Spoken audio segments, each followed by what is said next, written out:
I don't think that you should limit yourself. I always think that everyone should shoot big. I hear a lot of kids saying like, oh, I shouldn't have like thought so big in the beginning and I should have just narrowed it down. But, there's only one way to go. So if you shoot very, very high, then you only go down a little bit. Initially, I wanted to create a whole soundtrack for this movie.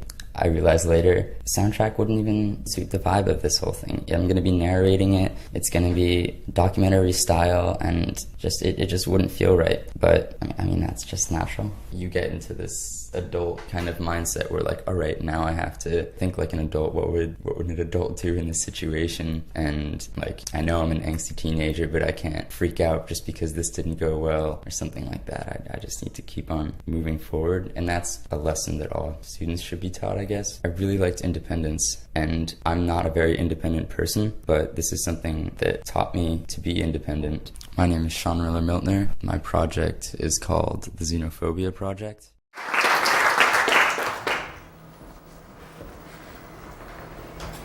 Hey. So, at least Matt Damon didn't have to worry about any inhabitants on Mars. He didn't have to deal with any hateful onlookers as he struggled for months in this new planet. Lucky Matt. Back here on Earth, there are millions of people who are displaced far from home. And once these people get their food, shelter, a source of income, the refugees and immigrants have to deal with this rising tide of fear towards them. It's called xenophobia. For my 20% project, I decided to focus on this word specifically. I made a short movie on xenophobia and specifically in my community.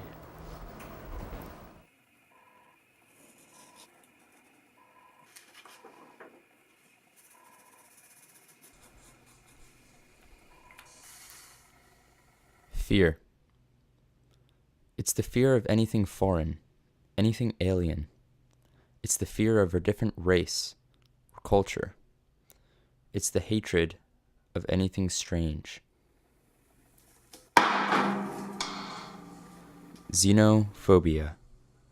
Coming from the Greek words xenos and phobos. It's basically just one big word for people being afraid of anything strange or different to them. Even Merriam-Webster says so. It's something so silly and simple, yet so powerful. And it's easy to see its effect in the news almost every day, as it is making life very hard for millions of displaced refugees. Imagine you just escaped a horrific war in your home country, and you are now fleeing to try and find safety in a big, new, intimidating country. A humanitarian organization takes your case and resettles you and your family in a nice little town in the state of New Jersey. Of course, the story doesn't end there. The governor of the state in which you were resettled has endorsed an extremely xenophobic presidential candidate. So now more than ever, your ethnic background and religion are frowned upon. And even worse, they're feared, since the terrorists who have committed atrocities around the world share these things with you. Church World Services, or CWS, is a non-governmental organization. Its main goal is to help refugee families who have settled in the area to cope with the hardship of relocating far from home. I got in touch with the director of CWS for Jersey City, Mahmoud, and went to his office. He was able to set up an interview with a Syrian refugee family who recently resettled from a camp in Jordan. This is Hussam al-Rustom. He has a wife and 2 children. He and his family arrived here in New Jersey almost a year ago, but I'll let him tell his story. والله بصراحة أنا وصلت أو نزلت من الطيارة كنت كتير خايف. كان في خوف من مستقبل جديد، من حياة جديدة، من مجتمع أنا ما بعرف عنه أي شيء. وقت اللي نزلنا من الطيارة كان باستقبالنا مندوب من مكتب CWS وهي كانت دفنة. ابتسامتها أو وجهها هيك الطيب يعني بخليك تحس بشوية أمان. تجي من مجتمع أو من مخيم كنت عايش بخيمة. لو الوضع في سوريا اتحسن انت تفكر ان انت ترجع ولا انت شايف خلاص انت هنا وبداية حياتك جديدة وتأقلم؟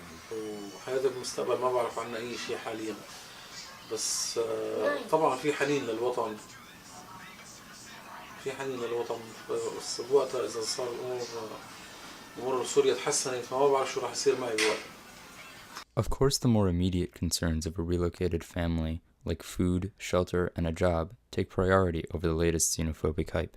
Nevertheless, their path, which is already hard, is made even more difficult by the cloud of ignorant hatred that hangs over them. However, refugees aren't the only ones dealing with this looming cloud of hatred.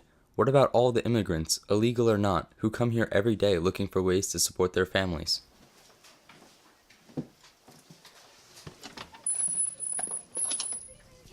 Hey Martin. How are you? Good, how are you? This is Martin. Martin is our friendly neighborhood mailman. He is also one of the kindest, most genuine people I know. I asked him some very general questions on the topic, just to hear what he had to say. This country is made great because of all the different people that, the melting pot in New York. But today, I feel is a little different than it was when my ancestors and maybe your ancestors came, because they came here to make it their country.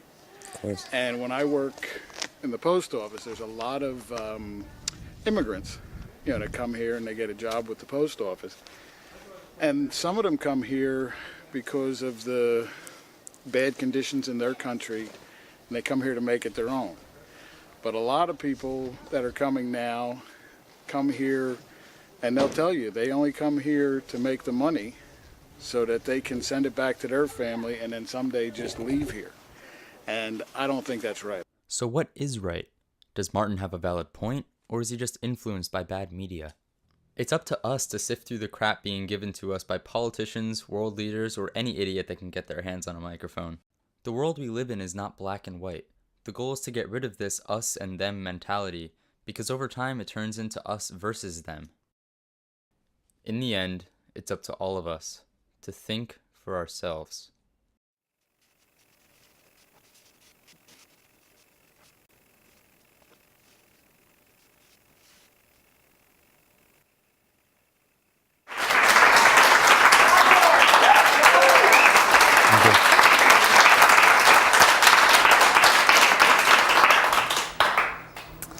So the goal of this movie was really just to make people aware of the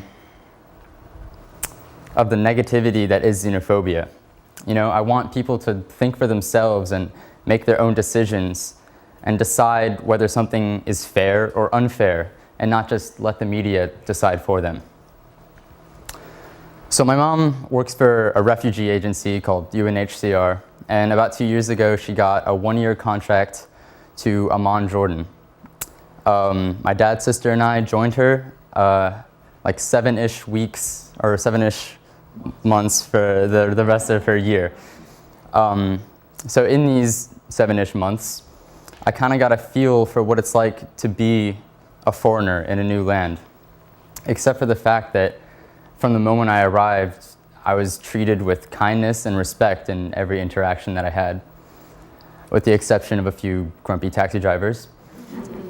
But no one feared me. Here, fear, or the fear of foreigners, is something that is constantly being spread through politics, social media, the news. And in my movie, I kind of tried to cover all these bases, not only with my little animations, but with real people.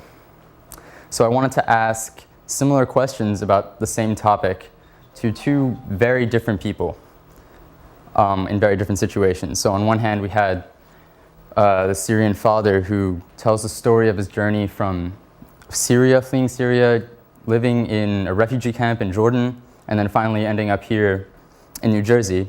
And on the other hand, we have my mailman who just shares his own thoughts and opinions. These two interviews I kind of got done in the first part of my whole project, but that definitely doesn't mean they were the easiest. They were definitely like the hardest part of this project. When I'm behind the camera, I have all the time in the world. I have hours and hours to plan out every shot, to cut out every individual letter, and to get everything right, to have as many takes as I need to get the narration right for one clip. When it comes to interviews, I have one take. Everything is live, and I need to make sure that I'm asking the right questions and that I'm getting the right answers. And that was something that scared me, even when it was time to do the interview. As soon as I walked into the family's apartment, I realized how little control I had with all these little things. For instance, I noticed that the windows, they had most of the windows blocked or covered, so there was minimal light source, so the video wouldn't look as great as I wanted it to. And they have 2 children, very beautiful children. One's 3 years old, one's 7 years old, and they were constantly on these smartphones. They were making so much noise, as you probably heard. So during the interview, I was trying to like get the best answers, and he did give me very, very good answers that were very useful. But I looked past that because all I heard was not the answers, but the videos that they were playing or the games they were playing, and I was so pissed off, and I didn't even look at the footage when I got home that day. And to further that, this wasn't the first interview that I tried to get. Before this, I was trying to get in touch with the director of IRC, which is another NGO, non-governmental organization, and emails were sent, never got any replies. I even went to his office in person, and I missed the guy by like 5 minutes. So, but I wasn't that disappointed. I waited a couple days, and then through the mother of a student that goes here, I got in touch with Church World Services, and then I got this interview, and that played out nicely. Another issue I ran into was deadlines. And not so much the smaller deadlines for blog posts or mentor texts, but the big deadline.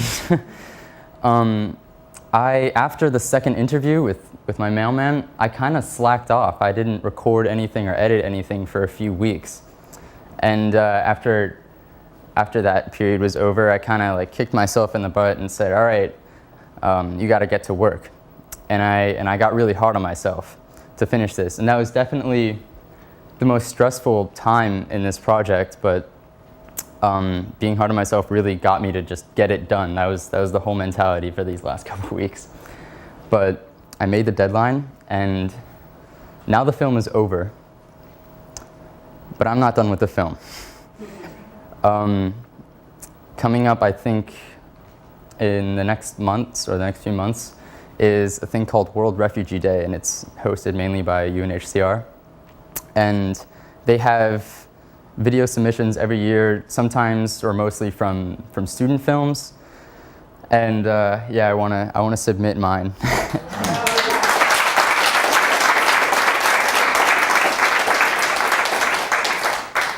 So, yeah, thanks. This project taught me a lot, and I had a lot of fun doing it. Thank you. Questions? Riza. It's good to know that you have a filmmaker amongst us, and I'm especially proud of you for making a film about a very important issue with some deep thinking. And I really like the presentation and the letters, and it's a nice touch. Very creative. Thank you.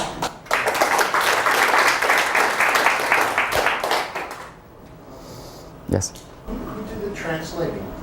Oh, that was Mahmoud. He's the director for the Jersey City. Yeah. He took care of that. Yeah. I want to commend you for your courage. Thank you. It's not easy to walk into somebody's house and to ask him questions like that. It takes a lot of guts to do that, and I think it showed that he was really open to you. He didn't give you the answers he thought you wanted to hear. That was obvious by the way he answered your question. And I think you have a good rapport, even through a translator. I would offer advice that you keep doing this work because you really have a gift. Nice. That's cool because he does a lot of different interviews, obviously, for New York Times and things like that. And I looked at them beforehand, and I thought I could kind of predict. It comes with any interview, you can kind of predict the answers, but yeah, they were different. Yes? Sean, I'm wondering if you could share with everybody what you were telling us earlier about a few weeks after your interview. Didn't CNN? Oh, no. History Channel. I love the History Channel, but I don't like what they did here. So they interviewed the same family a few weeks after, and from like a filmmaker's standpoint, I guess, I had all these shots planned where I'd walk in the door and film the family and everyone would be smiling and stuff like that. And they did that shot. When I went in, I was told, don't film straight off the bat, don't open the door and stick a camera in their face. Just wait a little bit, ask, and that's what I did. but this video is like the whole camera crew comes in and I interview these people. I know what they look like, happy, and they just didn't look that comfortable. Yeah. Yes. So do you know anything about their current situation? Has the father found work, or they? Yeah. The father already had a job. He works at a bakery, and they're a happy family. They're lucky given their circumstances. Yeah. Is there anything that you didn't include in the film that still kind of sticks with you? Some out footage that you think of, or something you learned?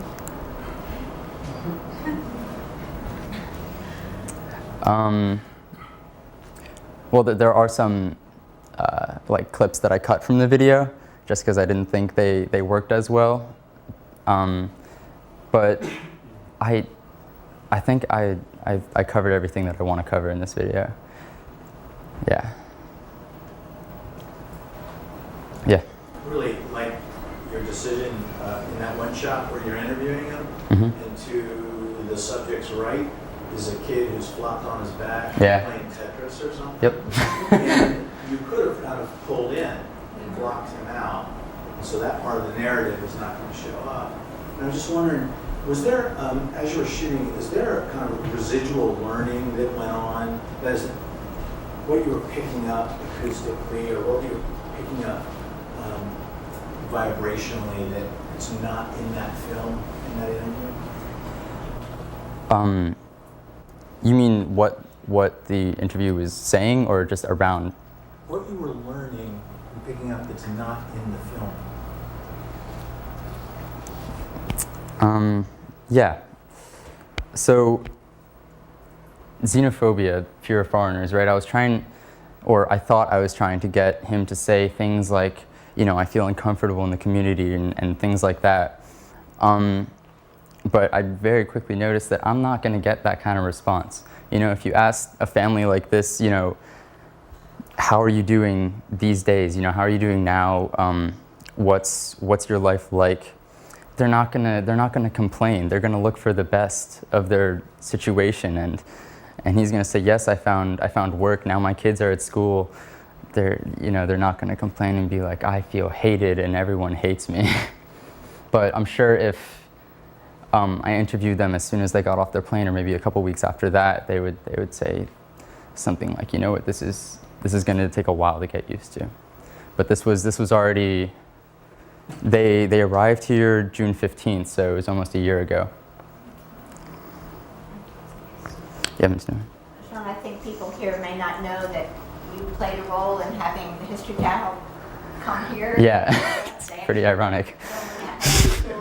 So on that particular broadcast, there was a 5-second or so segment, but I think what was impressive was that you were able to expose the entire high school to some of the issues and involve more than just a few people. And it was a very rewarding and gratifying experience to have them here, and I want to thank you publicly for that. Thanks. Yeah, that was kind of the deal with Mahmoud. I would come in, I get to interview one of the families that he's helping, and then he said, hey, could I come to your school and could I present to your kids? And I was like, yeah, these kids are awesome. Yeah. Yes. Sean, I think to sort of dovetail between a couple questions and comments, one of the things that you talked about that you did really learn as you walked into that situation was the pacing of it.